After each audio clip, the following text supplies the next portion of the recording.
എന്റെ കുഞ്ഞിനെ നിങ്ങൾ കാണണം. വെന്റിലേറ്ററിന്റെ അവസ്ഥ.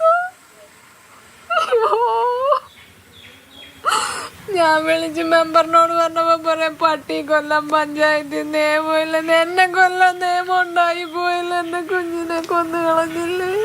ഈ കുടുംബത്തിന്റെ കണ്ണീരിന് ഒറ്റ കാരണമേ ഉള്ളൂ, സർക്കാരിന്റെ പിടിപ്പുകേട്. തെരുവുനായ ആക്രമണം തടയുന്നതിൽ സർക്കാരിന്റെ ഭാഗത്ത് ഗുരുതര വീഴ്ചയുണ്ട്.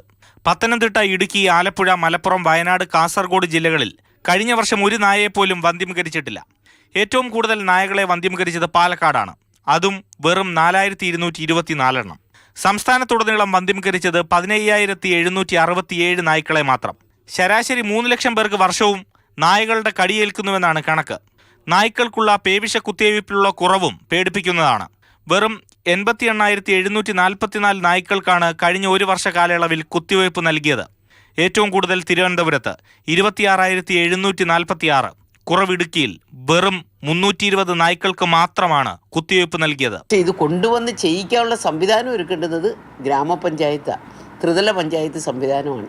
ഞങ്ങൾക്ക് വാക്സിൻ കൊടുക്കാം, അതിന് വേണ്ടത് ട്രെയിനിങ് ഞങ്ങൾക്ക് കൊടുക്കാം, അപ്പോൾ അതെല്ലാം ഞങ്ങൾക്ക് ചെയ്യാൻ പറ്റും. പക്ഷെ മറ്റത് ഇപ്പോൾ കേന്ദ്രം കണ്ടെത്താനും ഇതൊക്കെ ഇവരെ പിടിക്കാനുള്ള ചെറിയ കൂലിയൊക്കെ ഉണ്ട്. ഒരു നായെ പിടിക്കണമെങ്കിൽ ഇത്ര രൂപ വെച്ച് അതൊക്കെ കൊടുക്കേണ്ടുന്ന പഞ്ചായത്ത് പ്രോജക്റ്റ് വെച്ച് അതെല്ലാം ചെയ്യണം. അതിനകത്ത് കുറച്ചൊക്കെ അപാകതകൾ വന്നിട്ടുണ്ട്. അത് ഞങ്ങൾ തദ്ദേശ സ്വയംഭരണമായിട്ടിരുന്ന് ഒരുമിച്ച് ചർച്ച ചെയ്ത് കുറേയൊക്കെ ഞങ്ങൾ പരിഹരിച്ചിട്ടുണ്ട്. പേ പിടിച്ചതോ അക്രമകാരികളായ നായ്ക്കളെ തദ്ദേശ സ്ഥാപനങ്ങൾ സ്ഥലം കണ്ടെത്തി പുനരധിവസിപ്പിക്കണം. മൃഗങ്ങളെ ഇഷ്ടപ്പെടുന്നവർക്ക് ഈ കേന്ദ്രത്തിലെത്തി തീറ്റ നൽകാനും ഓമനിക്കാനും അവസരവും നൽകണം.